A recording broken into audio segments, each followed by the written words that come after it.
All right, everybody, chalk your hands up and prepare to get after it. The Garage Ninja is in the house. 4, 3, 2, 1. Lift off and the clock has started.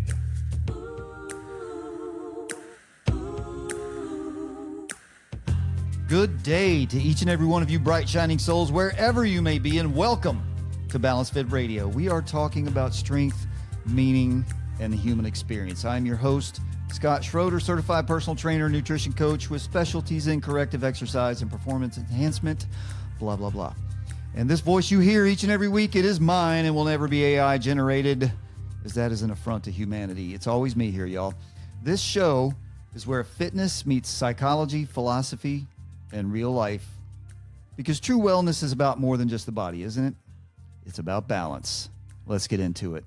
Joining me today in the palatial Balanced Fit Radio studio complex is a man engaged in the calling of helping people get and stay fit in body, mind, and spirit. Navy veteran, youth pastor, trainer, owner of the Garage 864, purveyor of the Garage Ninja Warrior, fellow old guy getting after it, an all-around rad dude. Shane Frank, welcome to the show, my friend. Thank you so much, Scott. Man, it's so great to be here today.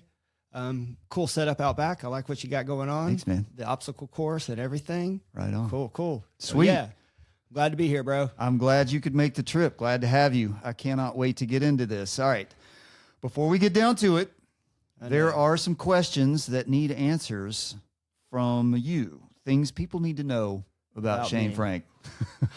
Do they really need to know, though? All right. I hope you're ready. I'm ready. We're starting really deep now. Are you ready for this? Ready for this. Watermelon. Now, we're inching towards warm weather. The sun actually came out today here in the beautiful upstate of South Carolina. Are you going to ask me if I like seedless or seeded? No. Okay. I'm going to ask you this. So spring's coming close, and that summertime will be here, and what's better in the summer than watermelon? Right. We all love watermelon. Fresh local produce is in our near future. We don't want to buy the stuff they grow in hot houses in Canada, right? Fresh local produce. So the question is, do you salt your watermelon? So I do not salt my watermelon. Explain. But I think I just like the juiciness of a watermelon. It doesn't really need it. We grow our own watermelon at the house. So when it's freshly grown, I know what's going into it and don't want to add anything to it. And I just like it fresh. Now, my wife, other hands, we got the Celtic sea salt. She likes throwing a little bit on it. My kids do too because they think it tastes better. I don't judge. I say like what you like. Right. Go either way. The thing about salt that people go way overboard with salt in everything, and plus all this garbage processed crap, that ultra processed stuff that they're shoving down our throats is so loaded with salt that your palate gets desensitized. But the thing about the chemical properties of salt is that if you use it properly, it doesn't mask the flavor. Right. It enhances the flavor because of the chemical reaction with your taste buds. And exactly. And with watermelon, because it's already an electrolyte, that Celtic sea salt helps store it into your body. So overall, it helps out with a little bit of salt. So maybe next time I eat watermelon, I'll sprinkle some salt on it. We'll see. I say, like what you like. Like what I like.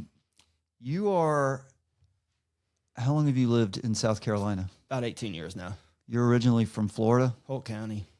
Redneck Central. All right. Pronounce the following word. Oh, gosh. P-E-C-A-N. P-E-C-A-N. Do you go pecan? Oh, dude, see, I'm from Florida, bro. Polk County. I was trying to figure out what we were trying to get me to say.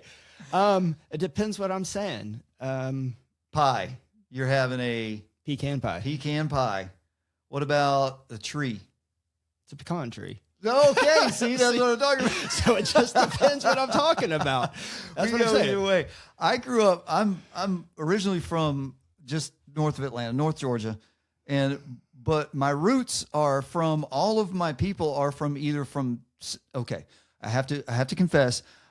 My mother's a Yankee. My mother's from Western New York. We won't hold that against Western New York. Okay. But she moved down here. She moved to Georgia when she was 15, I think. Gotcha. Okay? Yeah. The rest of my family's from either the upstate of South Carolina or North Georgia.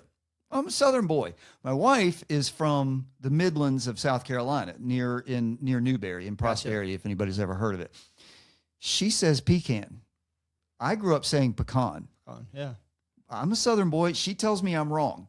I have learned to accept that after 26 or 27 years. Yeah. 27 this year. And so she got me to say pecan. I think now my Nana, who is generations deep in Cherokee County, Georgia, proper Southern lady, had one of the most beautiful Southern accents you've ever heard in your life, that Georgia Southern accent. And just the way she said it. taught me to say pecan. Pecan. That's how I grew up saying it. I think it's because Nana she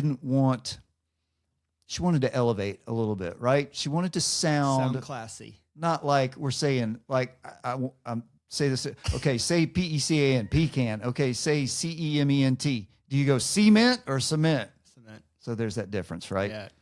All right. And when we lived in Houston, tons of pecan. See, I just said it there. It's pecan if you groves for your wife. In Houston, in East Texas, pecan groves are everywhere, but they say pecan, which I had never heard before. So they kind of hybrid those two. Yeah. All right. The name Shane is being outlawed because it's too awesome. Universally. No one can have the name Shane anymore, and you have 30 days to change it. What's your new name going to be? Shane. Because I don't obey the law. Okay. Fair enough. If I had to change it and they were going to, I wouldn't even say kill me because that's the name I was given, but if they were going to do something to my family, I would fight for 30 days. And the last day, I'd probably just go with Frank. Okay. Because it's my last name. I like it. Yeah. That was a tough one because I'm not saying I don't obey the law. You dug deep there for that, right? You went dark. But that's like, my dad gave me that name. All right. I will give you something that's a little lighter. Okay. Mountains, jungle, desert, or beach?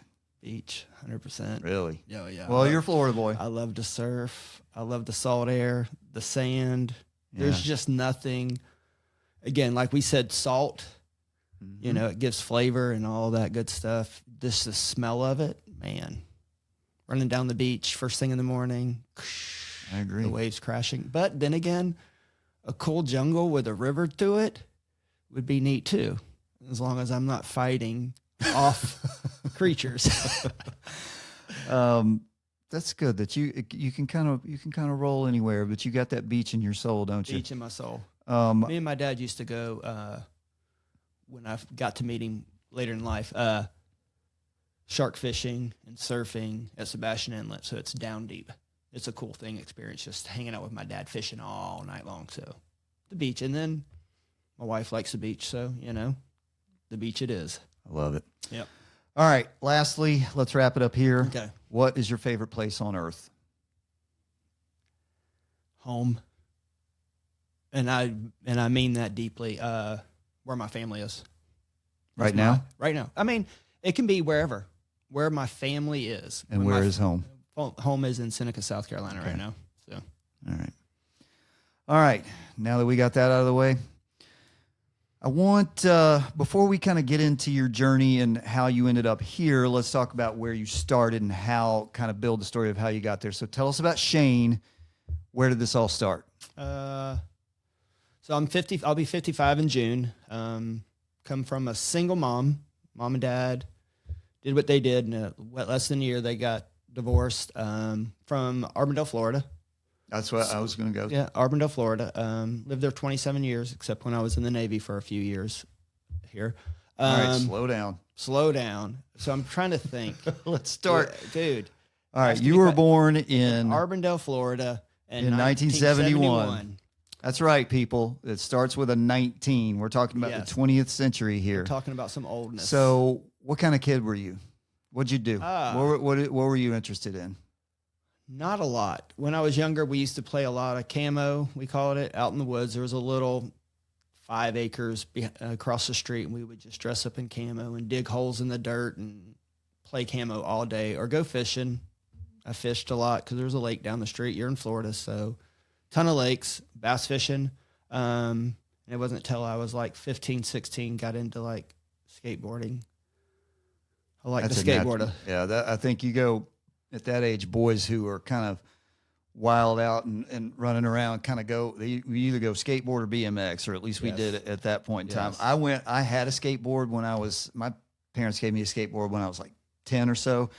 It was fine, but it was something about BMX to me. So we had a BMX track. Somebody built a BMX track at the back of our neighborhood, so I had that available to us. I tried to do some BMX flatland stuff, but I'd get my feet caught in the spokes all the time. So it wasn't pretty. So growing up, playing camo, you say, so kind of like sort of hide and seek in the woods, bro. Yeah. Dude, we would climb on the top. I had this one spot in the top of a tree that was full of vines, and I could climb to the top, 30 foot tall, bro, and climb up to the top. And there were so many vines, you could just hang out there. And nobody even know you're there. 30 foot high. Stay a little closer to that mic. Okay. 30 foot high, up in the trees, and I would just soak up the sun. Nice. Yeah. Do you think that had any influence on you eventually joining the military? No. Yeah. Not just at a thing. all. It's just like I talked to you and I both are in the training world and the coaching world, and I work with kids pretty frequently, and what I tell them all the time is that stuff that we do with kids in training in the gym or wherever we're training them, we actually have to get kids used to discomfort now and to gripping, climbing, jumping, running, all these things and I tell these kids that, hey, like running and climbing and jumping over a fence and climbing a tree and swinging on a vine and jumping over a creek and or wading through That's a what creek. we did on That was a just day- what we did to we get did places. it. Yes. Daily basis. That's just how we got from here to there. I mean, we used to rake the neighbor's yard just so we could make $10 or go pick up pop bottles or soda bottles to make $10, $15. And then we'd ride our BMX bike up to the pizza joint, which was 15 miles, Really? Right. Ride it up there. Ranging. Get us a pizza, sit and play Pac-Man or Galaxia, and then ride home. And it was safe because we could. Yeah.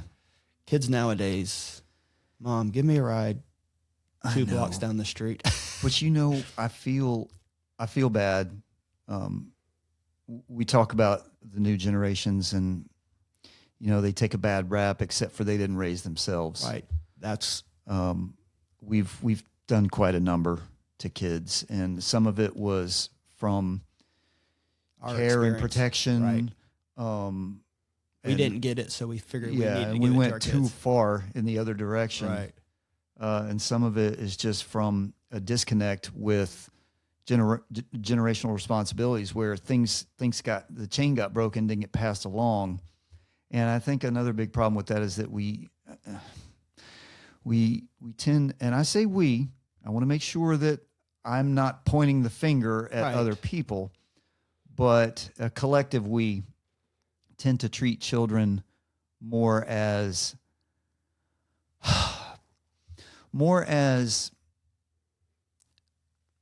sort of not playthings, but we idealize children to the point of where we make them part of the furniture, part of a status symbol, something that we want to show off. Yeah. And we spoil them, and we do all just the things that we do instead of treating them like humans, Right. and raising them to be effective, happy, joyful, functional human beings. Right. But that, like you said, that's partially our fault too, because 100%, yeah. we were the generation that don't come in till it's dark. Don't do this. Drink out of the hose. Do this, do that. And then we took it to the point of like, man, I don't want my kids to feel what I felt. Yeah, But then we go like you said, the Maybe wrong let's way. not give our kids lead poisoning from drinking out of the hose. So Right. here's bottled water all day long. Here's your $4 bottled water. Right. Or no, not anymore. Your $70 Stanley Cup Stanley Cup, yeah. that you're going to end up drinking Coke out of anyway. Right. And you don't like that color? Let me go ahead and get you a different one. Yeah, right. Because you lost the straw out of it. Yeah, or let's make sure it matches with your shoes at all times. Yeah. So back to Central Florida in the 70s. I mean, what was home like? You know, what was the day at home like? Mom worked all the time. I would go to school, come home. Yeah, that was it. Mom worked at Tampa Electric for like 40 years, all the time. And again, she was not saying she was looking for a man, but it felt like in my life. You're gonna make me dig deep because I don't really talk about this. But well, I was going to ask you because you said mom a lot, but you haven't said dad. Dad wasn't really in my life until I was like 16. I would see him, but and again, I would never do this to a kid, but my mom would tell me he was not the best person. You know what I'm saying? Yeah. So, single mom till I was 11, 12 years old, and then she met a man in prison through AA. They were alcoholic. My dad was an alcoholic. My mom was an alcoholic. Mom went through AA, but she met a guy in prison. He was getting out, and then they got married. So deeply life changed from single parent till 10, 11-ish. She got married to a Pennsylvania Dutch guy who spent 5 years in prison. And from not having a man figure into my life to having a very stern, very, very stern man figure in my life. It was a different. So how did you react to that? What age were you? 11. How'd 10, you, 11. How'd you react not to that? good. Yeah. I mean, he has passed away, and I'm not going to say anything about him, but it was a lot different than I was used to. At the age of 16 and a half, I moved out. Was it stern that you needed, or was it too much? It was... Or both?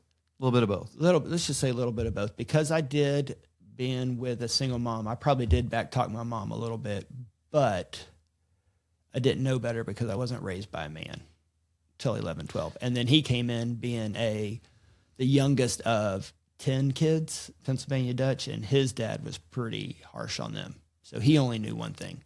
So we'll just leave it at that because...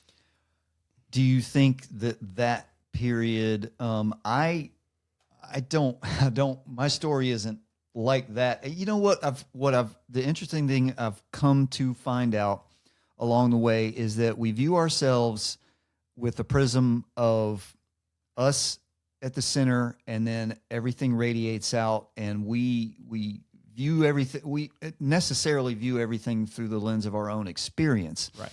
And we tend to think that ours is the extreme. It's either the worst or the best. Right. But whatever problems and traumas and issues that we might have, the thing that one of the most valuable lessons I've learned over the last 20 years or so, particularly in the last 10, is that everybody has got Issues. Something. Right.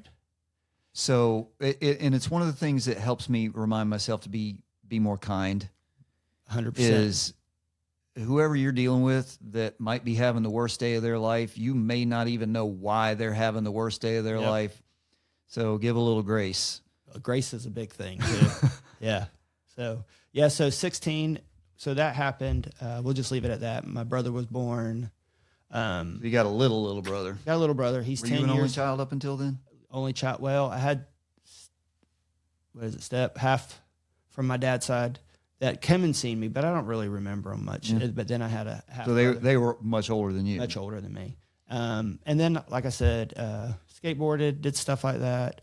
I'm not saying I had a bad life. I got what I needed. You had your life. I had my life. 16 and a half, I did move out.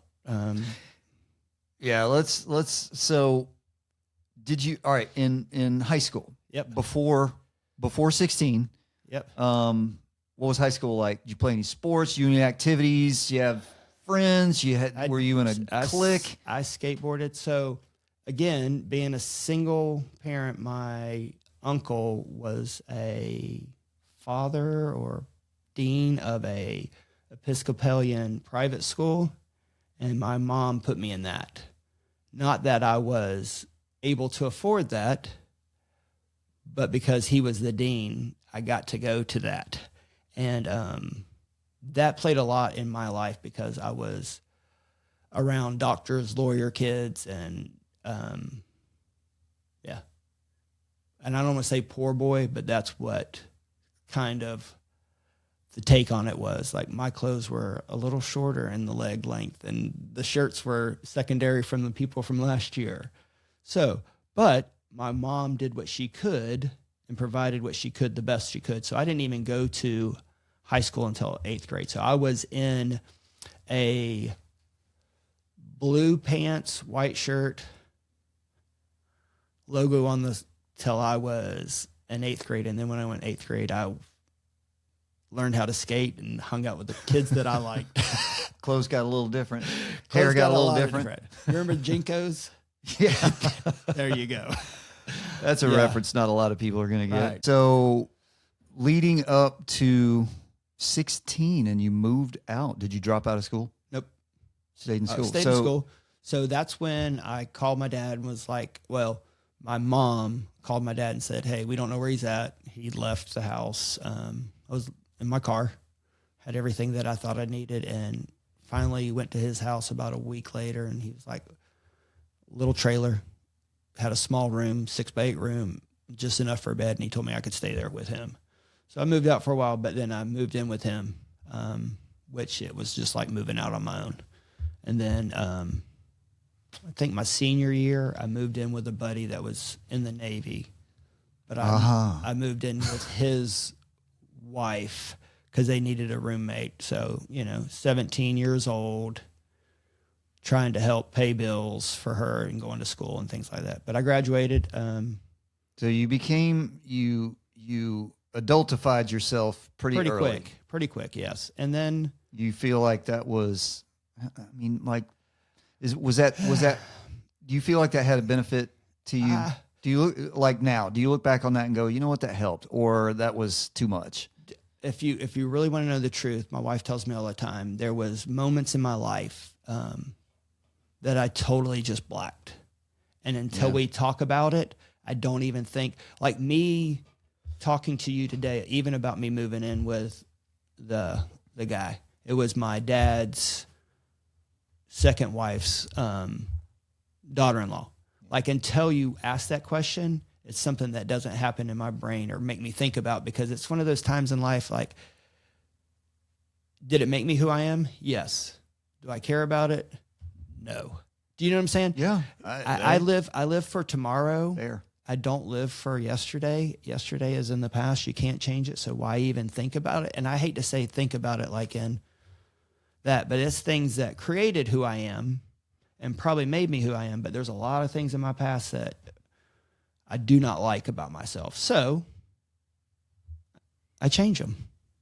Yeah. And it's valuable to be able to have that perspective. I did a piece recently on something that I was inspired to write and to speak from someone in my life. I'm going to make sure that person stays anonymous, although I don't think they would mind me talking about it. But the subject, something came up, a long story short, of the statement, I don't like myself, or I don't like myself right now, or I don't like myself very much, or sometimes I don't like myself. And the reaction around it was, pearl clutching and gasping, don't say that. It's just like, no, let them say that. Right. Let them talk through this and get to the other side rather than stuffing that down in and not making adjustments off of it. Because quite honestly, there are legitimate reasons to not like yourself. If you're acting like an ass, Right. which I did for half of my life. Me too. And so I'm on board with you right there. Yeah. I look back at a lot of things and go, boy, I do not like the person that I was Used then. to be, yes. And if I didn't recognize that, how would I have ever changed that? Yes, you have to have good, bad. You have to have light, dark. And that's what I tell my kids all the time. They're like, Dad, what happened? And I'm like, there's things you just don't need to know about me, because not that I don't want you to know. It's just things that you don't need to know. But if you ask me, I'll tell you. And I'm not, and there's things that I'm ashamed of. There's things that I've done that like, God, why would I even do something stupid like that? But then again, if you continue to do stupid stuff, or do you change and say, I want to be a better man. I want to be something better for this world, and that's shame can be a positive motivator. Shame and it should be. Yeah. And that's what I was going to, we'll talk about the shame that my wife gave me a little bit later in the podcast. Yeah, we talked about that for a few minutes before. I can't wait to get to that. We'll talk about that a little bit. So 16, I graduated, worked in a watch shop for a little bit, and then was probably, I'm not going to say the dumbest person at our school, but out of 325, I was like 315. I'm not saying I barely passed, but I graduated. Hey, know what you know and know what you don't know. If you know yourself, you're pretty good. Right. So, and then I just was like, I need to get out of Florida. Stuff that I just need to get. I need to get out of Florida. And so I was like, I love the ocean, like we said earlier. Love to surf. I was like, the Navy. That'll get me out. They'll pay me. They'll do all this other stuff. And then the recruiter lied. No. So hold on, everybody. Newsflash. Recruiters lie. Recruiters lie. So my two stipulations, I want to be on a ship so I could surf the world, and I want to get out of Florida. Okay. I know that you did one. You got out of Florida. Did you on. do the other one? Hold on. Do you know? So, no. Did you get stationed at Mayport? I live in, where do I live in? Florida, Arbondale. You know how far Orlando is from Arbondale? I don't. 45 minutes. Okay. You know where the naval base was for boot camp? Yeah, in Orlando. 45 minutes away. Well, at least you didn't go to Great Lakes. Jeez. Would you have rather gone to Great Lakes? I wanted to get out of Florida.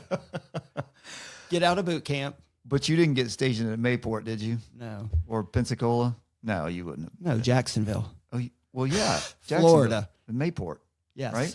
We're in dry dock. Yes. Yeah. Jacksonville, Florida. Mayport.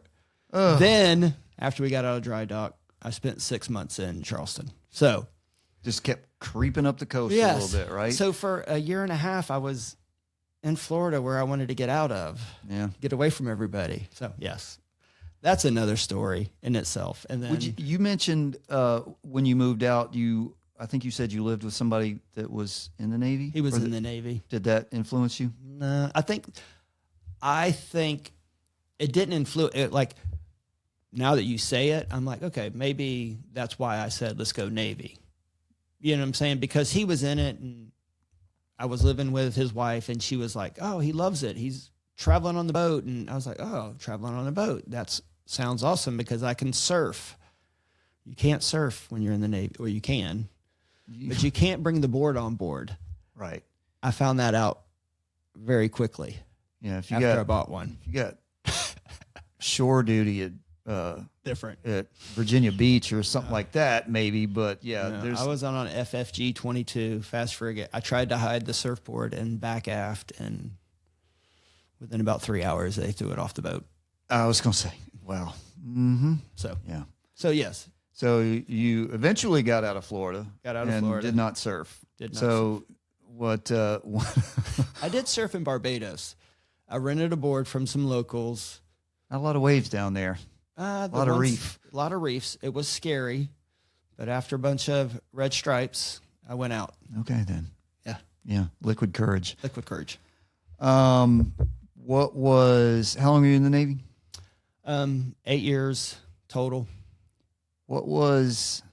Now, there's a lot of stories that we can talk about painting and barnacle scraping and all the crap that comes along with that they don't tell you, that the recruiter doesn't tell you. I was a fireman a recruit, so I worked in the engineering department. So I worked. You guys drilled constantly, right? Yeah, and I worked on all the diesels, the H-packs.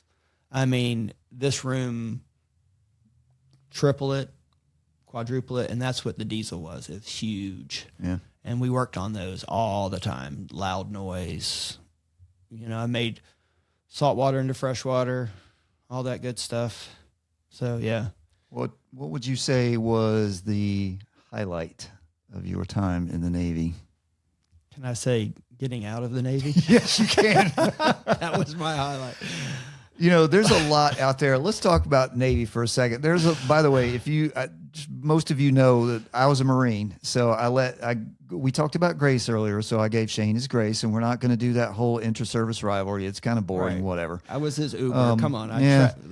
But there's a lot of in the podcast space, in the veteran podcast space, there's a lot of SEALs. Yeah. And I think that but Jocko talks about this a lot too, that if you want to be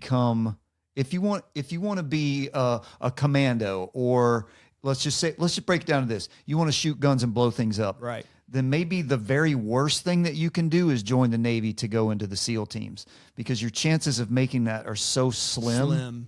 And even you could be the most high performing individual on earth. It takes one slip, one injury, whatever. And guess what? You can't just go home. No. And you just can't just keep going. If you get sent out of SEAL training, you're going into the fleet. You're going down. And there you stay. Yep. And you better hope you're smart 100%. enough to get a good rating where you're not doing something just awful. Right. But you're going to be painting ships. You're going to be scraping and swabbing and doing all the stuff. And doing that's all what the grunt stuff. The Navy's a bitch, man. They don't talk about that. And the SEAL teams get a lot of press and glory, and that ain't no fun either. No. You better be ready. The worst day of being a SEAL is not like anything else on earth. But so you got to be mentally prepared for that. But if you're good, if you want to be a soldier, you want to carry a rifle, like I said, shoot guns and blow things up. The best thing you can do is probably join the Army. Join the Army, yes. And just go in the infantry. Right. You can work your way up. You can go all the way up to the unit there. You can get into airborne and special forces and this, that, and the other. Yeah. So you can have a pretty elite career if you can make it through that. But man, that's a chance you take joining the Navy to get into the SEAL teams. I trained with them. Actually, again, the recruiter lied. I took my ASVAB test in 10th grade, and he told me it was awesome, and it wasn't. So you can do whatever you want. Right. So, and I had a degree. So I just take that back. When before I went in, I took a 2-year degree, tech degree in AutoCAD drafting. So I had engineering underneath me. So, but the recruiter told me my ASVABs was good. I'd get any job I wanted, especially in engineering. They didn't tell me like engineering, like working on diesel engines and stuff like that. But the night I went in, they pulled me out of my bunk and called me stupid, idiot. Are you retarded? Don't want to offend anybody. And I looked and I was like, I don't know what you mean, sir. And he's like, your ASVAB scores were below par, and they made me spend 8 weeks to learn how to read and write because they said I was stupid in this FAST program. So the first 8 weeks of boot camp, I was learning to read and write. The first week I made hundreds on everything. And fold your underwear. Right, and fold my underwear. So I thought after the first week of being in there and they told me I'd make hundreds on everything, I could go back to my platoon. Well, again, they lied. I spent 8 weeks there. And once I finished the 8-week program, which during that time I was already pissed that they did that to me because, again, I had a degree in architectural drafting and blah. That's when my Navy career kind of took a spin, going like, I will do what I have to do to get out of here and get an honorable discharge, but I'm not going to do anything they want me to do.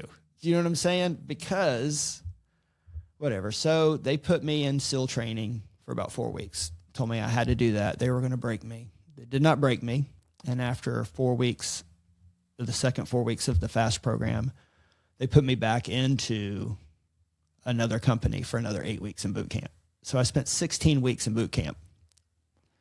But I knew how to fold my underwear and shirts. If you make it through the other side of that, you got some intestinal fortitude. Right. So. And they wanted me to be the commander of that, and I told them no. All right. I should have, hindsight, but a 21-year-old boy who already had a rough time with a stepdad, did not want to listen to authority. And so 16 weeks. So, yeah, SEAL training is no joke.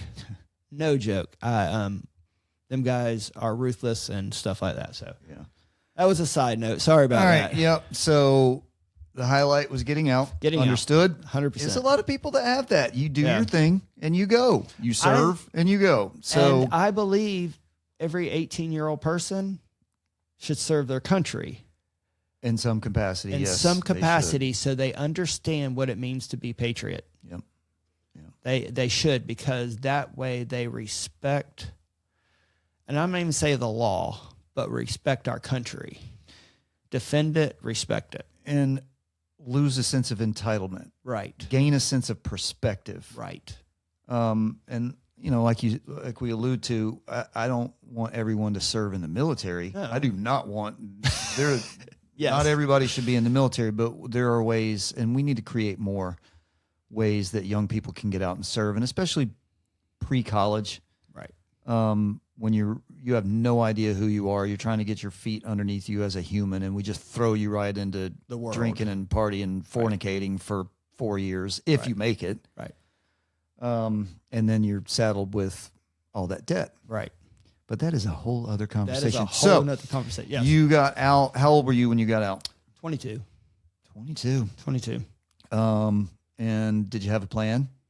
No plan. Go back to Arbondale. Went back to Arbondale. When you get out of the military, it's a different world. You see things differently. Not proud. Got into things that I probably shouldn't have. Got things I shouldn't have got into in the military in itself. Got out. I only served 2 years active, 6 years inactive. So I got out 2 years. Still got an honorable discharge. So I wanted to make sure I did that. No matter what I did, I knew I had to do that, because just as a man, you don't want to have that under your belt saying you got kicked out for what?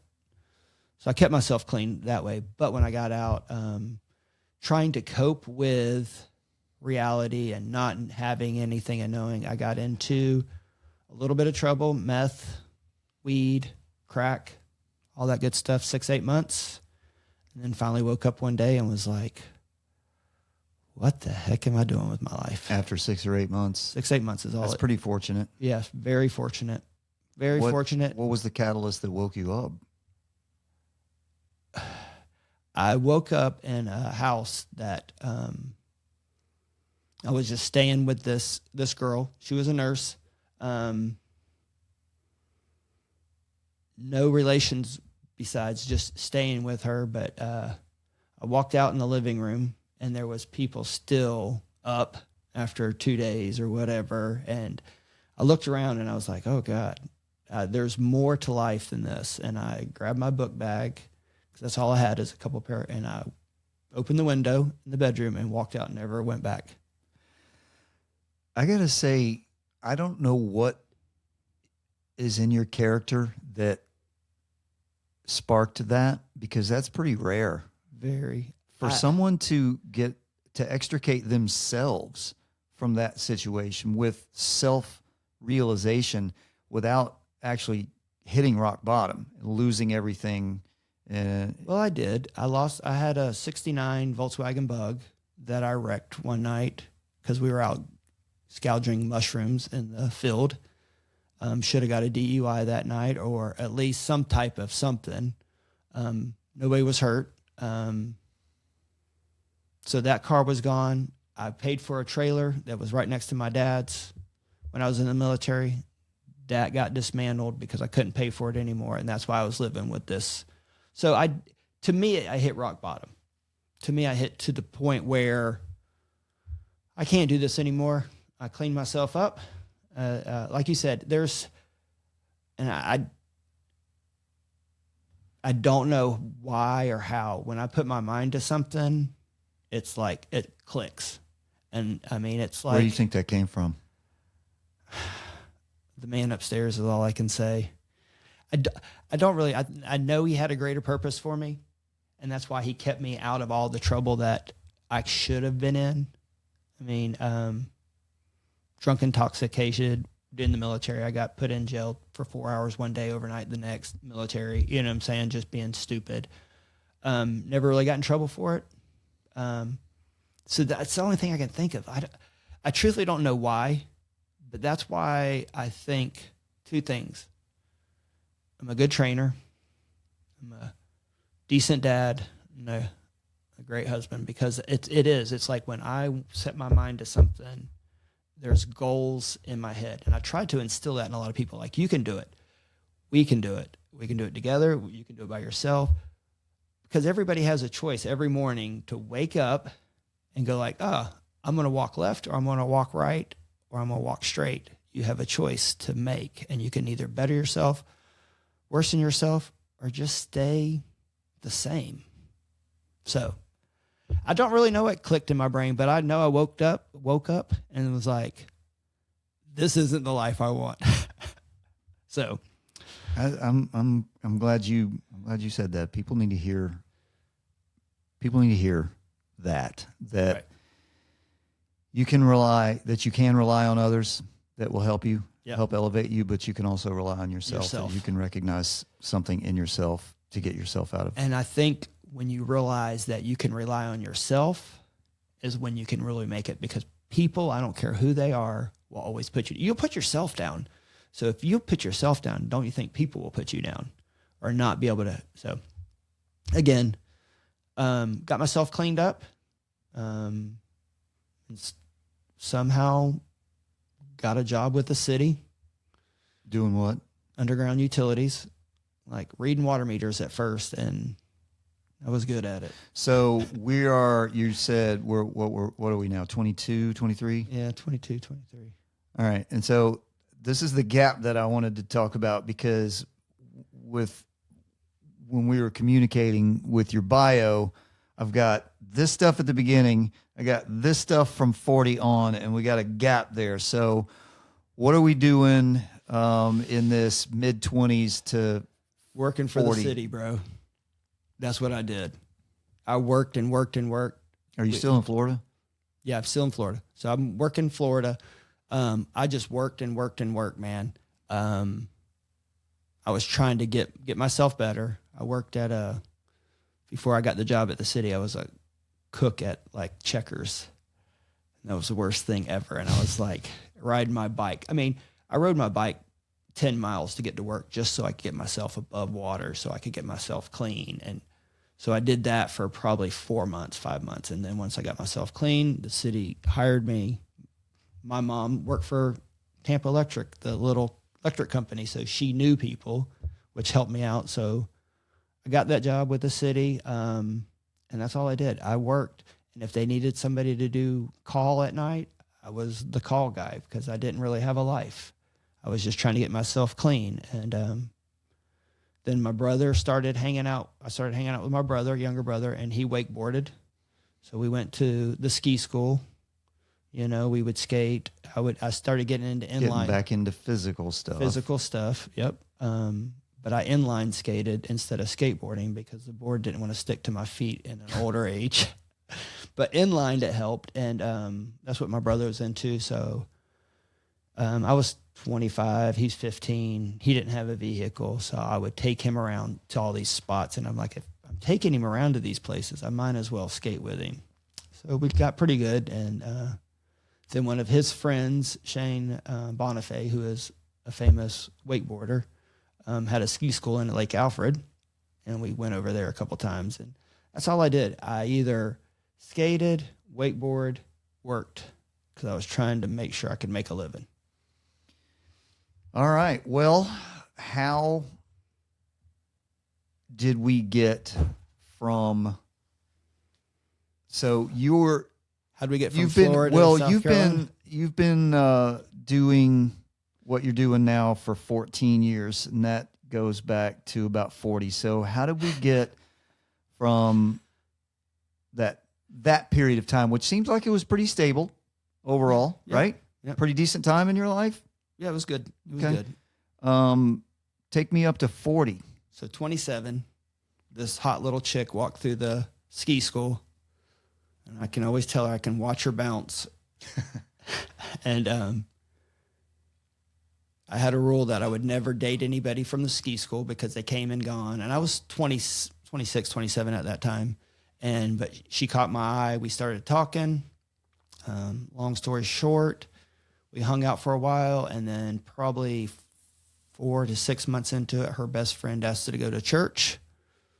We went to church. And then on the way to Orlando one night, again, trying to cut this short, just asked Jesus into my heart. Holy Spirit filled me. And within 6 months, I became a youth pastor and working for the city. And then 8 years after that, got a call to come to South Carolina to help a church. Again, my weight Where'd the call come from? From Arbondale, Okay. from our hometown. This whole time, even wakeboarding, I was pretty fit. I was 177 pounds when I met Nicole. So I was fit during that time. And for perspective, for those of you watching out there, how much do you weigh right now? 185. Okay. So you were a fit dude, right? Fit dude. Okay. But I was wakeboarding and all that all the time. Well, I got into youth pastor, marriage life. 18 years ago, we moved up here to be full-time youth pastor. I gave up after 14 years of being in the city, gave that up, retired or resigned. Full-time youth pastor up here. And then we'll just move into 40. We're sitting on the couch. I was 39 in May. I remember this very well. There's a lot of things I don't remember in my life. This one I remember well. We're sitting on our couch. June is my birthday, and I'm sitting there. I'll relax. And my wife takes my hat off. And she rubs the head. Goes, "Oh, I've always loved your bald head." And I've cut my hair pretty bald since military. And she's like, "Next month, you're going to be 40. Now, she's 11 years younger than me. So she just turned 44 last week. And then she put her hand on my belly and said, "You are fat." Oh, and womp, womp, womp. womp. And at that moment, we've been together for forever. Open relationship, not relationship, but open conversation, honesty. And she was like, "Listen, you come home from the church every night." We've had 3 kids then. You come home from church every night and you don't want to play with your kids. Your back hurts. Your knee hurts. You come in and you sit on the couch. You're not the guy that you used to be. And at that moment, I was like, excuse it, my French, I was like, shit. She's like, "It's not that I don't find you attractive. I love you. But if you want to be the dad that you said you wanted to be, and the husband that you said you wanted to be, and the person you wanted to be, you have to do something." Now, she's a nutritionist, and I have fluctuated my weight since 27. Once we got together, my weight up and down, up and down. I tried everything in my head that I thought. And as a man that can 6 months get away from meth, food was hard for me. But she told me I was fat, and it was a reality check. And there was only one thing I could change out of fat, bald, and old. And I did it for me, but I did it for my family. And after that, within 10 months, I lost 80 pounds. Wow. Fast. I ran. You know what? And you know what? It doesn't take much. Not at all. It doesn't take much. I didn't want to interrupt your story because people need to hear this. And by the way, you got a gift with that one. Right. A partner in life that will talk to you like that Straight. with love, Right. but tell you what you need to hear. 100%. Because I always talk about what's the thing that's going to start you and keep you going with a fitness or wellness regimen, and that is your why. You have to find your why, and your why is so very clear. Very clear. To have someone, because not everybody has. No. People will lie, and it's not necessarily that people will lie for nefarious reasons. People will lie because they think they're protecting you. It's been to the point she asked me, hey, what, do you like these pants on me? And I'll say no. She'll like, what? And I'm like, I'm not going to lie to you. We have to be honest with not only yourself, but your spouse. If two people become one, if you're lying to her, you're lying to yourself. You know what I'm saying? So yes, it's a very good gift to have somebody that can be honest, but we need to not be so fragile that we can't hear the truth we need to hear. That's the other thing. A lot of times people don't tell somebody the truth because they know they can't handle it. I don't have a lot of friends because they ask me the truth and they can't handle it. My wife has always told me I'm not a good friend. I'm a good person to talk to, not a good friend. And it's only because sometimes I tell you what you need to hear, but you don't want to hear. And that's tough in life. I think you need a balance. Yes. Those two. You got that friend, what's the meme that the best friend will help you bury the body or whatever it is. But, the best friend is able to give you a little bit of both of those. A little bit of wisdom. A little bit of comfort. Right. But a little bit of reality. Yeah. But it's a hard balance to strike because I find that I lean I lean one way myself, which is you need to hear this. Right. Because you got you run into a lot of people that have a lot of codependence and protection in their lives. This is my thing. If you don't want the truth, don't ask me the question. Don't ask the question. Because it's a simple concept, isn't it? I'm going to give you the truth out of love. And since 27, I've loved Jesus. I've loved him before, but I don't want somebody to lie to me. If I ask you a question and say, hey, what do you think about this? And you tell me what I think I want to hear, that's not helping me one bit. But if you tell me what I need to hear, that's the truth, you will change my life dramatically. Yeah. So, kindness is not always soft. It is not. So at 40, you were fat. You were chunky. You were beefy. Chunky. Yes. You were not in your best shape. Not in my best shape. And the catalyst for that was your beautiful wife and your kids. And you're not the man. Right. That you're not the man that you want to be. Right. Or that you should be. That I should be or was created to be. Yes. So in your journey, it's ongoing because continuous, and especially the older we get, the more we have to adjust and we have to do different things. You can't stay static in that. Right. Is that at what point because I had down here because I wanted to ask you when we got to when we bridged that gap to get to 40, the first question right up top there is, what kind of shape were you in at 40? I was, yes. So we got that one. And so where you are now with the Garage 864 and your online stuff with the Garage Ninja, that's what they call. So, all right, before we get there, when did you get, how long have you been running your business? So 14 years. Yeah. So turned 40, got in shape, again, youth pastor. When people see, I'm not even going to say dramatic, when people see you're bettering your life, getting in shape, doing all that stuff, everybody thinks it's a quick fix, but they always ask, how'd you do it? Platform of a big church, 400. I had a youth group of 100. But they seen that, and we did small groups at the church. So people were like, Shane, we noticed you just lost, this amount of weight. How'd you do it? And I would say nutrition, just moving, flipping tires, all that good stuff. Flipping tires, running, sprints, hits. And they're like, can you do a small group like that? And I was like, well, as a pastor, I could do a small group, but what I want to do is teach people spiritual fitness and physical fitness. So I created a program, a 10-week program that came in with simple things like needing a spotter. When you're lifting heavy stuff, you need a spotter. Also, that's physically. Spiritually, you need a spotter too. You need somebody to keep you accountable.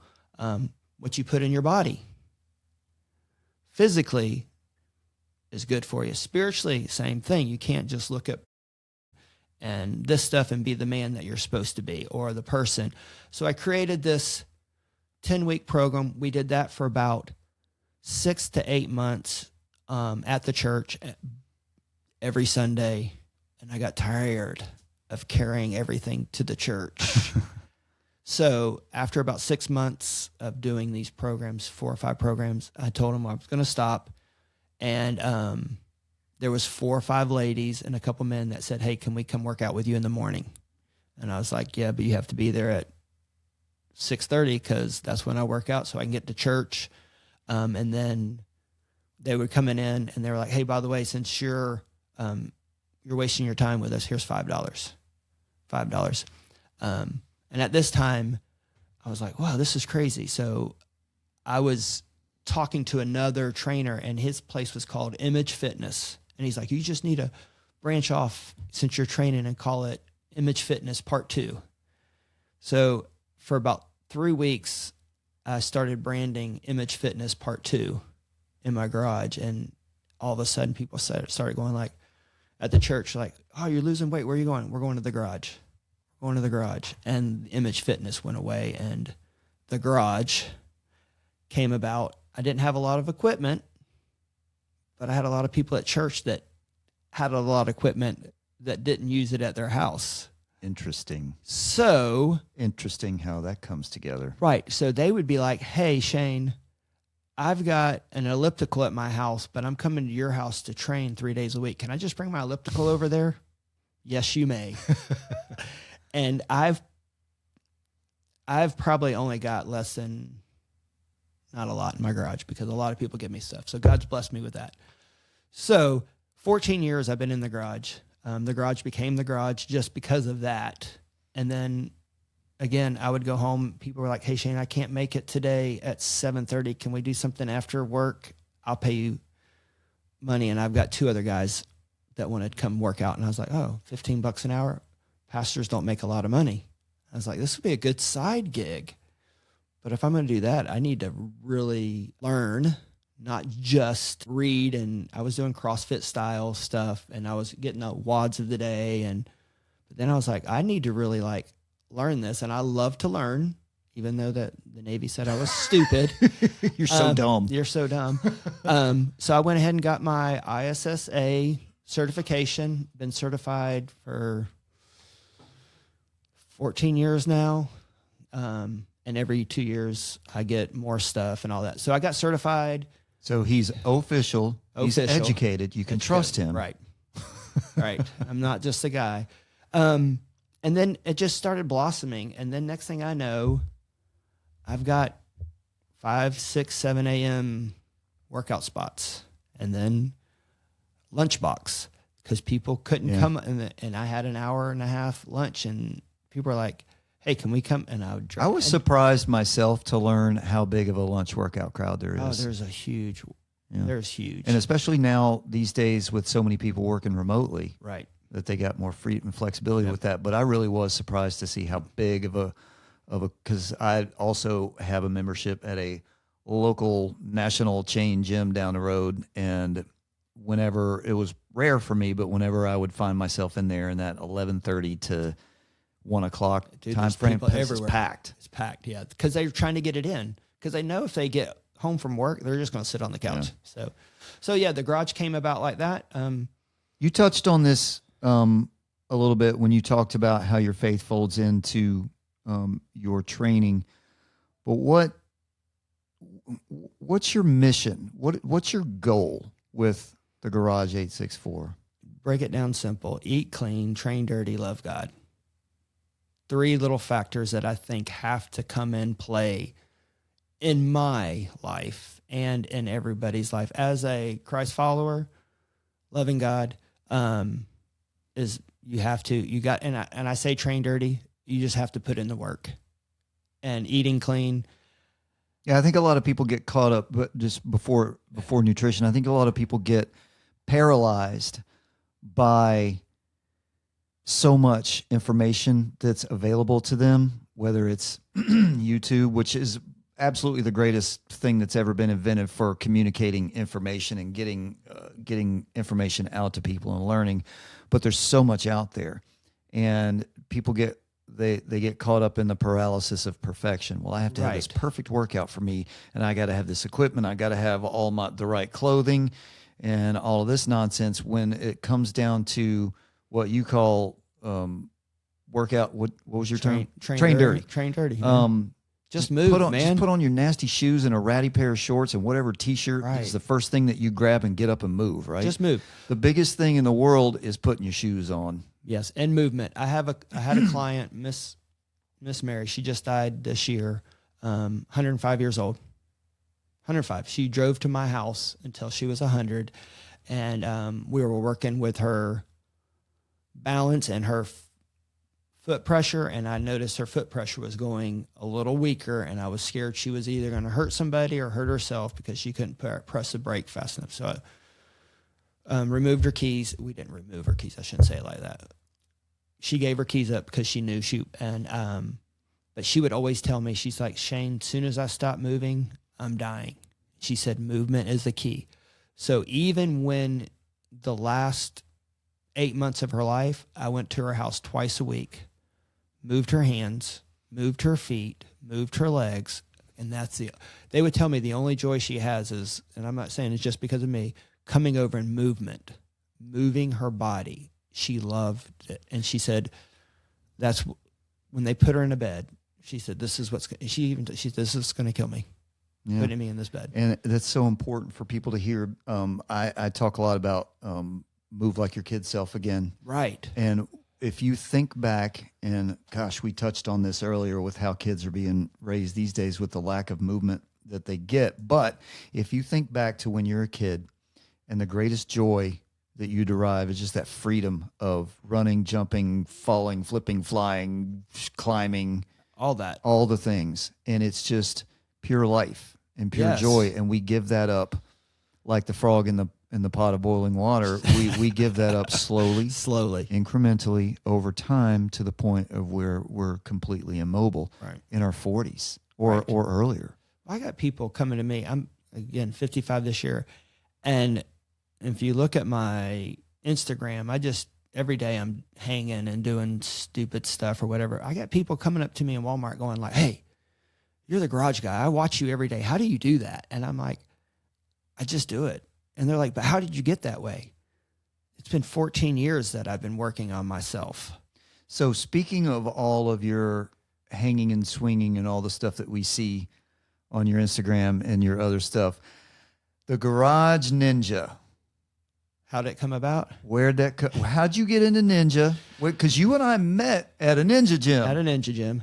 So, again, youth pastor, lost a lot of weight.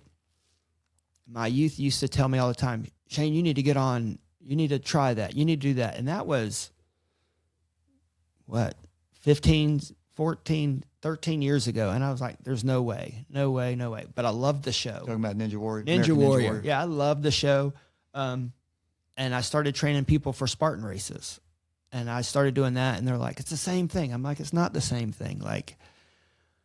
But my knees started hurting after doing Beast, 14 and a half miles up and down. And I was like, I can't do this anymore. And the show was just, I loved it. I loved just the show. I don't know what it is about. I think it's truthfully, a lot of people say, the competitors or the ninjas, they're competing against each other. With this year, they are kind of doing side by side. But I tell them now, I know it's you against the course, and yourself, up there. And that's what I like to have competition. So Anderson, South Carolina, they were having a Holly Jolly Fair. Brett, Grace, Booty, we're going to be there. 3 American Ninja Warriors in These, town. by the way, tell people who Brett, Grace, and Booty are. Brett, Grace, and Booty are the owners of Motive School of Movement in Greenville on Webb. Is it 16 Webb? Webb Road. Webb Road. It's one. I don't know what the address is. It's on Webb Road. It's on Webb Road. I've only worked there for 2 years. Yeah. So, yeah, I know how to get there. GPS helps. So they were going there because Ninja Coffee from is it Ninja Coffee here in Easley? Yeah. Ninja Coffee was going to be there. And these 3 American Ninja Warriors were going to be at this Holly Jolly craft fair. And I was like, we're going. I'm meeting these guys. That's because Brett and Grace Sims, Yep. and they're married. They met on the show. On the show. doing the show, and Booty Cothran. Booty Cothran. If you've ever watched American Ninja Warrior and you see the old guy on there, Yep. the teeny tiny little old bald-headed guy who's just getting after it on there, that's From who we're Possum talking about. Kingdom. From Possum Kingdom.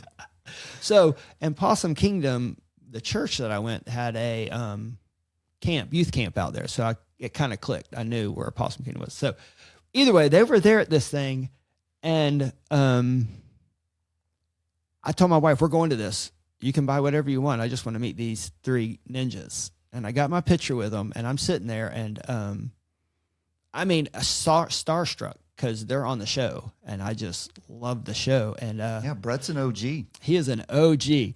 So I got my picture with him that day, and I was talking to Booty. Booty's an awesome guy, and I was telling him, just talking to him, he's like, hey, so we're opening the Ninja Gym in Greenville. It's blah, blah, blah. And I was like, oh. And he's like, you should stop by sometime. And I do go VA in Greenville. And I was like, well, I got a appointment in Greenville next week. He's like, here's my number. Text me when you're there. And I was like, oh my God, this ninja wants to show me the Ninja Gym. So this has been 5 years ago. And I get there and he shows me around and I was like, oh my God. And it's not even fully, Grace is still welding stuff, you know. They did. They built that thing. When Oh my God. When you say we built this with our bare hands, they literally built that it. place with their bare hands. So again, I stopped doing Spartan. I went there and I can remember Booty's like, did something. And I was like, hey, can I try these? And I've got a video on my first time trying Ninja. And I tried to go from the wing nut to wing nut. Yeah. And you have one of those in your. I do now. Yeah. And I literally let go too soon, went to the floor. You can hear Booty laughing. But truthfully, that's what got me started. And then I was just like, in my head, I'm like, that's what I want to do. I want to be, I'm 50. And I was like, I'm 50 years old. I can do this. And it just gives me something to do every day. And then I have kids and we adopted a girl. She's 10 now. She loved the show too. And it just gave me something to do with her because she liked Ninja. And I was like, oh, if she likes it, I can. And I hate to say, I can take her there and then I can do stuff because back then I thought I'm too old to really do Ninja in my heart. And then all of a sudden it was like the thing I love. And I want people, the more you get into the community of Ninja, you understand it's not about competing against each other. It's about competing against the course. And we want people to succeed. That's it. Like we'll be at competitions and if I trip on something or something spins to the left and it doesn't spin to the right, I'll be like, my competition, hey, by the way, when you step on that, it's going to spin to your left and right. And people go like, well, aren't you competing against him? I'm like, first of all, if he would have went sooner than me, he would have told me because we want to complete the course. We don't want to compete against each other. Yeah. So, and I have worked those competitions, and it's a community. It is a community. It's cool to watch, and seeing that gym full of 70 or 80 competitors, and you guys all you run in age groups and run in waves, and seeing everybody who's either up in the warm up area or in the spectator area cheering. Right. Their friends and their fellow competitors on. It's really cool. Yeah. And by the way, we're talking about, here's some free pub for you, Brett and Grace and Bob and Booty. So you're welcome. I work there also. I coach and do private lessons and work there, but we want to make sure that you know what we're talking about. If you are in the Greenville area and you Yes. want to do some cool Ninja Warrior training that you can't get very many places in the world, or you're into parkour, or you want to learn some tricking, some backflips and stuff All like that that, stuff. or you just want to kind of go in there like I did the first time I walked in there and just walked around like you said. I was like, It's amazing. Where's this place been my whole life? It's an adult playground. And I just ran around. I just used it as a workout. And Right. eventually I started learning how to do the stuff. But it's Motive School of Movement, and it is 10 Webb Road. I was close. Unit 100, but there's only two things in the building, and you can see it on the sign. So I wanted to make sure I got that in there. 10 Webb Road, Greenville, South Carolina. Motive amazing Motive place. School of Movement. It is It's an amazing amazing. It's a place, really cool group of people that work there too. So kind of bringing this in a little bit, you are in your 50s now. 50. What are some of the challenges, and how would you kind of guide people at that stage of life with fitness? Because you can't work out, you cannot train in your 50s like you could Right. even in your 30s. Right. Certainly not in your 20s or teens. And there's trades you have to make, and there's things you have to do to watch out for yourself. So Right. what's it like? What's that like for you? As a trainer myself, my youngest client's 10, my oldest was 105. Now I think my oldest is like 81. Everybody has abilities. Some have greater, some have worse, but again, the first thing you want to do is move. If it's simple as, I've got people coming in with knee injuries, shoulder injuries. Flexibility is one of the biggest things. Balance, core strength. You have to have core. And people make fun of me, but I tell them grip. They're like, why do you do so much grip? And I'm like, the reason I do so much grip with my clients is because if you start to stumble and you can't grab something and hold yourself up, you're going to the ground. Two of the top indicators for longevity and a long health span are cardiorespiratory fitness, your VO2 max, and grip strength. Grip strength. Yep. It's so important. It's so important. You and I train very similarly, and we know, we've seen each other's stuff. We know how that we work, and I think that we train a lot, Right. very similar fashion. So I'm not bringing somebody in. Now I will, if you're a power lifter. I don't know very many of them, but I can train you for that. Right. I don't want to train you for that because I don't find it very useful. Right. And I want the word that I use over and over again is capability. Now, if you're in a place where you need to, if you're a superhero and you need to lift cars off of people and whatever, then that's fine. You can be a power lifter, but there's some mobility issues there. There's some wear and tear on the body that I don't think is very good for you, Right. particularly when you get to be up there in age, close to, our age. But capability is my thing. And you mentioned a few words, balance. Balance. I do a lot of work with balance, confidence. You would be, not you because you're in this world, but I think people would be very surprised to find out how reticent people are to actually do things like get their feet up off the ground, like jumping up and grabbing a bar. Right. Even athletes. Oh, yeah. I've trained athletes who I notice when we're working on some of the ninja and parkour stuff that where it does involve getting your eyes up off the ground and reaching up to do a grab, that they can't get their feet up off Right, the there's- ground. Yeah. They're dragging that one safety foot, Right. And then so they can't execute the move. So I work a lot on movement confidence, Yep. on balance and core, and just your proprioception. Do a lot of work Right. with proprioception, because I think those are the things that are gonna take you out past Your comfort zone. they're gonna take you past the pretty factor Right. of being fit and into the useful and capable Right. factor of I being always say fit. functional. My main thing, like when I first started, I was all about, and I'm not saying CrossFit's bad. That's where I got my start. I think a lot of us did too. I did CrossFit for a while. And I loved it. But then I started thinking, I'm like, I'm going to hurt myself. Yeah. because first of all, I'm trying to do this at my house with no trainer watching me, my form and stuff like that. And then I started thinking like, I would rather lift up 35 pounds 100 times than 300 pounds once. Repeatable functional movement is where it's at. Even to you're talking about balance, like you would be surprised how many people can't put their hand out and pick one foot up and stay balanced. Yeah. And you have to. I mean, we're in South Carolina where there's rocks and hills, and you have to be able to walk. My wife is a hiker. That's her passion. Right. And when I work with her, and yes, we do. I train her. Yes.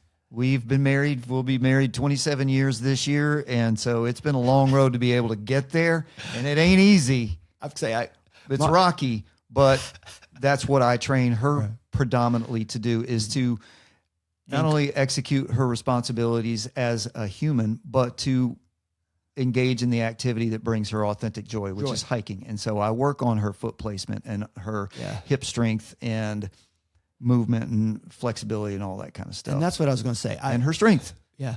I was going to say, I think that's another thing when it comes to fitness. If you hate going to the gym, going somewhere, doing something, you're not going to continually do it. Ninja for me brings me great joy. I love doing it. I love challenging myself to do different things. I love training people and seeing the outcome of changing somebody's life. But if you're going to the gym and you're just getting on the treadmill just to run and you don't have a purpose and a why, you're not going to stick with it. You're going to fizzle out. You're going to fizzle out. You're going to get frustrated, and you're going to end up back on the couch and in a mental state that you're depressed. Right. And you don't understand why you can't make this work. And physical activity drops, or you get a dopamine drop. That's why people talk about runner's high and all that stuff. It is. Yeah, it reduces cortisol. Right. I talk about this too. Walking. If you do nothing else in this life, get up and go for a walk. Go for a walk. Movement. But the simple act of walking these days in the digital world, it has benefits way beyond physical. You disengage from these screens. You get your eyes up from near and focus on middle and far distance. You get yourself out of this data stream. But that's where I want to talk about is I see people walking and they're in their phones. That's why I brought you this. What'd you bring me? Flop balls. Look at these. Here you go. So, this is a guy, Paul made these. I don't know. It's flopball.com. Can you see that? Yeah. By Paul, flopball.com. This thing right here keeps me off my phone. Truthfully. I see you doing this, and I see Ryan Strass doing this too. Says you can go around the mic, under the mic, over the mic. This, talking about the digital world, though, I give these to kids. I just had a client of mine give me like 50. And I give these out to kids if I'm out and about. That's my logo, garage. But they help. And that's the True Chalk all grip, no slip. They sponsored me. But getting what you're getting at is disengaging the brain and really getting into that kind of activity, getting your eyes and your hands working together. This helps, and it gets you off the screen. Yeah. So in between clients, like people think they laugh at me for flopping this thing, but it really eye-hand coordination. It gets my brain off of it. It makes me look, and I'm not on my phone scrolling. Yeah. So when you go for a walk, hit Shane up and have him give you or buy some of these from him and disengage your brain. But yeah, the act of going outside, breathing the air, disengaging, getting your eyes away from the screens, and maybe you even walk with someone and you talk. Have a conversation. You communicate and have a conversation. Off the phone. And I do, because of schedules, things like that, whenever I run or walk, we try to make, particularly in the time's about to change in a week, so we'll get more daylight in the evening, and the two of us, because of her work and because of what I do, we will be able to walk together in the evenings again and with the dogs, and I really enjoy that, and we have a lack of connection and a lack of communication. Personal, picking up your phone and texting somebody, or even FaceTiming somebody, is not connection. Not connection. So get out of the phone, put your phone away. But I'm one who I will listen. I actually listen to podcasts. I don't listen to music when I run. I listen to podcasts. Learn something. To me, listening to a podcast is found time. Right. It's the only way in the world that there is no such thing as multitasking. You can't do two things equally well or more than one thing equally well. Something's going to suffer. But this is about the only thing where it's like found time, because I can listen to a podcast and walk while I'm walking or running or working out or whatever. Right. But even if you do that, and I encourage that, I still encourage you to reserve some time in your run or your walk to take the earbuds out and just decompress, because we do not let our minds wander anymore. We don't think of what this digital age has done to thought, to free thought. The greatest catalyst for ideas and creativity is boredom. Right. And we have removed all of boredom. Right. Because it's a 1/12 of a second. If people can't even wait till their car stops at the light before they're up. You can't be bored for half a second before you're in here. I wonder how long it's going to be before human beings evolve into this shape, where the elbow is bent and the thumb is hovered and the hand, like some kind of dystopian Lego man like that. Anyway, I could rant about that for days and days. I want to touch on one thing in particular before we get out of here. I think I've seen your videos and your photos and your posts and things like that, and you train. Do you think is the majority of your clientele women, or is it pretty even, or 3/4 women, 75% female? Me too. Yes. And this bugs me. And here's why it bugs me. It does not bug me because I don't like training women, because I love training women, because women get after it. They do. They're focused. So most of my women let their husbands come to try one time, and their ego gets in the way, and they try to push themselves, and the next thing you know, they're throwing up, or they're hurt, or they're whatever, and they don't realize what their wife has been doing, and they try to do more than their wife or whatever. But then I got men that come in, and they're just like, Shane, I just need you, and they release themselves to me to create. They tell me what they want, but to create what I believe they want, instead of going like, I can do it on my own. I can do it by myself. I don't need another man to tell me what to do. And that is a big problem in our generation. I think that we as men, again, I'm not a good friend. I told you that because I tell you exactly what you ask me a question, I'm going to tell you the truth. And we can't handle that. A lot of us can't handle, like my wife said, you're fat, or, hey, the way you're doing lifting is wrong. And they're like, oh, I'm never coming back to him because he doesn't think I know what I'm doing. So is that what you feel like why you don't have a lot? Or do you think men just think they can do it on their own? I don't even get there, because I have not, since I started my business, my personal training business, I do group classes and individual training and online stuff. And 95% of my clientele is women, and I love them. Yes. But when I look around and I see young men, 18, 17, 25, 35, I see what kind of shape young men are in these days, and it breaks my heart. Yes. And I look at you and I think, you're not, like we talked about earlier, you're not living up to your potential. Right. You have responsibilities. Here's the harsh truth. You have responsibilities. Mm-hmm. You have people that love you. You have people that need you. You have people that rely on you, especially if you're a dad. Right. Just be a man. If you're a young dad, if you're a husband, if you're a caretaker for your parents, for your elderly parents, Mm-hmm. if you are a volunteer at the church, whatever, you are not living up to your potential. Full, yeah. And also, I don't care what anybody says, the dad bod Women don't like that. It's not okay. It's not okay. It's been marketed That to it be is. okay, Right. to be acceptable. But again, you're less than capable. So let's circle that back to the men. Because ladies, y'all are doing a pretty good job. Men, not so much. Right. What do we do? How do we get men back into the world of taking care of their body so that they can be more capable, so that they can be the man that the world needs them to be? To me, I have a couple buddies that ask me for help, and I tell them the honest truth when they're coming and they're doing, and I see them out doing things that is hurting their goals. I'm like, bro, you shouldn't be doing that. They're like, oh, it's just tonight. And I'm like, but one night turns into two. Setting patterns. Right, setting patterns.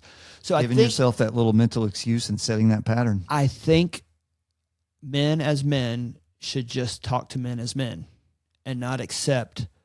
Because again, if my son doesn't open the door, I'm like, hey, why didn't you open the door? Or whatever. You just have to instill.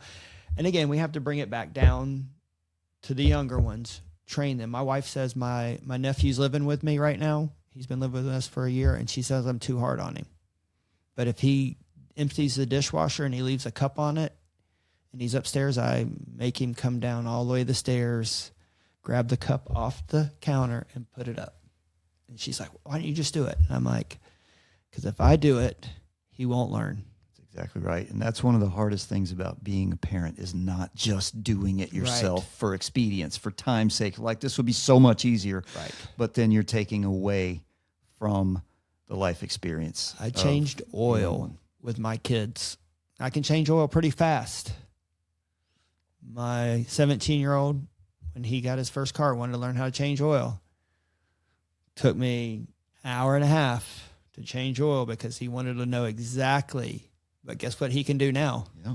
He can change his oil. And he's not dependent on someone to Right. do that. So- I still remember the tire changing lesson with my daughter when she's probably 11 or 12. Right. We sat but because I actually had a flat tire, I forgot about that. Yeah. I was like, I remember doing the tire changing lesson because I did other stuff with her, with vehicle maintenance that we just kind of did on the side, but we had a flat tire and I walked her through it and she did it. And I taught her, here's what I talk about with generational responsibility. It is up to us to take from our parents and grandparents, our forebears, what they brought, what they taught. Figure out what's good and useful and take it with us. Figure out what's useless or crappy and cut it and leave it behind. Add our stuff to it and pass that to our kids so that they can do the same thing and keep that going. Yep. So my grandfather, her great-grandfather was channeled into that tire changing lesson because I remember when my grandfather taught me the proper way to remove lug nuts, that you go opposite. Cross corner. Yeah. Yeah. See? Yeah. And so I taught her that. My And son, now she has that. he asked me that too. He's like, when you put it on to cross, go in a star pattern and he's like, why? And I was like, I'm glad you're asking because you could warp the tire, whatever, you know? So what's a hip pocket tip or piece of advice or just a little piece of knowledge or wisdom that we can offer out there, that you can offer out there to get these men back on the fitness train or on the fitness train at all, to build a foundation or reinforce it? Men need to look around, be thankful of what they've got and protect it. If it's a wife, if it's a kid, or if it's just themselves, look in the mirror and go like, okay, am I being the best I can be for the people around me? Because you have to every day do something to better yourself so people can see it. First of all, I don't even know how to say it without like putting shame onto men, but we have got away from like being men. Like, go out and cut wood. Like, don't go to the dang store and buy $7 worth of wood if you're going to have a fire. Buy a $20 axe and go cut wood. And I know that sounds crazy, but there's so much convenience in this world that we don't use our hands. If you start using your hand, that's why I like hanging. I hate to say I feel like a man, but I feel like I've done something when my hands are dirty. And I think we've just got to get our hands dirty. I think we've just got to get back to the root of it. I mean, 50 years ago, a man was in the field, plowing, living by the land. Now, it's too convenient to go get a can of green beans, not pick them off the vine. Like, we don't do it. Like, I only live on a little 7.8 acres, but we've got rabbits and chickens, and we've got things growing all year round to eat. And we go out and pick it off our garden. And I think that's what's helped me and my family understand the capability of living life to the fullest and not depending on somebody else to do it for you, and the convenience of it. Because truthfully, it's way convenient for me to go out into my chicken coop and get 6 eggs. It's way more convenient than going to the grocery store and getting eggs. But people don't realize it. And you don't have to have a lot of land. You don't have to have a lot of stuff. I know, I get it. Some people live inside the city. You're not really allowed to have chickens. But it's just that you could have a tomato. The idea is scalable to wherever you live. Right. Is it be more self-reliant? Be more self-reliant and not go for comfort. Yeah. Comfort is a losing. Comfort, when you get comfortable, you get comfortable. Get in that lazy chair, sit back, kick back. You don't want to get out of comfortability. I want to be uncomfortable in the things that I do, because I want to challenge myself on a day. And I want people to look at me at 55, even if I never get on the TV show or if I never, whatever, I want people to look at me and go like, what, he's 55 and he's hanging from his bedroom door frame? Yes. How do you do that? Hard work. There was no little mushroom pill, no ashwagandha, none of this stuff. I just every day got up and hung on my door till I could do it. And it's every day, 1%. They say if you increase yourself by 1% every day, do something by 1% by the end of the year, you might be an expert at it. I think that's probably a really good place to bring it in. Huh. Where can people find you? Instagram, it's at all lowercases, smashed together, the Garage Ninja _warrior. TikTok, same. And then Facebook is Shane Lynn Frank. And all right. That's about it. I appreciate you. I appreciate your time, man. That was good. Enjoyed it. Yes. See you. See you.